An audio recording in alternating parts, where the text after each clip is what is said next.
मी त्यांच्याबरोबर 3 निवडणुका लढवल्या. निवडणुकीचे पैसे वाटतात. डोंबावलीला 2 गाड्या, 2 गाड्याचे पैसे दिले का पुढे 4 द्यायचे.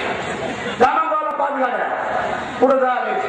मी पाहायचं अरे काय चाललंय हे कळत नाही तुम्हाला. थांबवलं निवडणूक झाली, संध्याकाळी ते पैसे वाटणारे एकत्र बसले. आपण किती गाड्या टाकल्या, किती पैसे टाकले, मग त्यांची बिलीच केली. मी पाहतो